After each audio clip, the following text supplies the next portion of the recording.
Hi there, in today's video we are going to be looking at how to find the area of a kite and a rhombus. So we put these two shapes together quite often because they're very similar, a lot of similar properties, and they share the same formula. Let's have a look. Previous to this you should already know area of a rectangle and area of a triangle ideally. So basically a kite and a rhombus, as I said, we put them together because if you were to draw on the diagonals on these shapes, they create four smaller right angle triangles.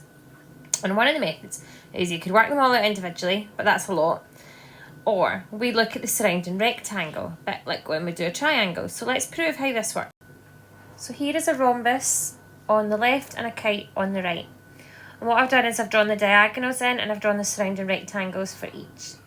In class, if I was at my board, I could show each of these triangles rotating, but for diagram purposes, what's going to actually happen in my next slide, you'll see what happens if I rotate each of these triangles around. What happens is that this triangle here is the exact same as that area there, and that triangle there is the exact same as that one.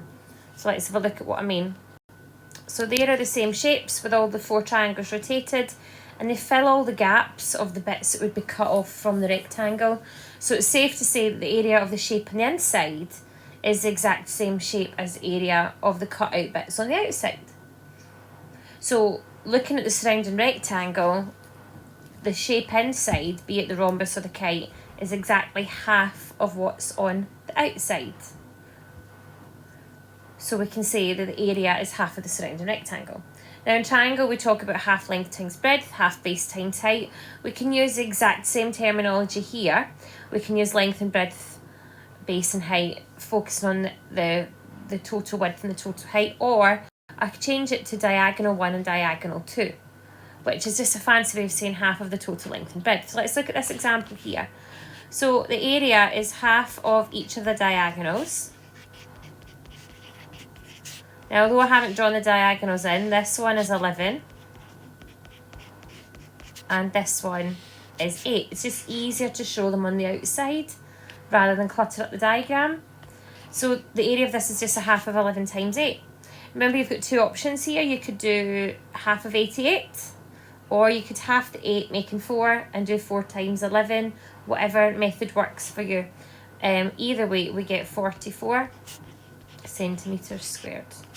So just to recap, you can do half of 88, which is doing the 11 times 8 first, or you could do 11 times 4, which is halving the 8 first. I would never half the 11 because that would then give me decimals and make it a wee bit more complicated than it needs to be. Let's look at another example. I don't know why we're all coming back in. Example 2, this time we've got a kite. So diagonal 1 would be the 20, diagonal 2 would be the 13. So I've got a half of 20 times 13. Again, I could do 20 times 13 and then half it if I was going for that route.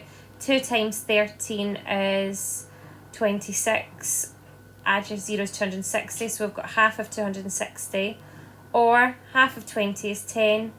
10 times 13 is 130, which was the same answer. And remember, your answers would be in square centimetres. Let's have a look at some slightly tricky ones. These ones are trickier because I have only given you part of the dimensions. So the diagonals this time, if you think you're thinking of what the full length would be, so if it's only 6 into the middle, it's 12 for the full length. And if this is only 4 into the middle, then it would be 8 to the full length.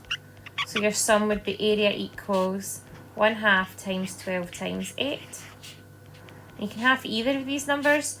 A half of 8 is 4. 4 times 12 is 48. That's probably the easiest one for me to do. Or half of 12 is 6. 6 times 8 is also 48. Alternatively, this one's a good example of maybe finding the area of one triangle first. That one would be a half of 4 times 6.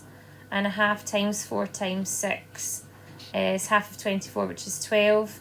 Each triangle would be 12, so the area would be 12 times 4. You see, this is a bit of a longer way of doing it.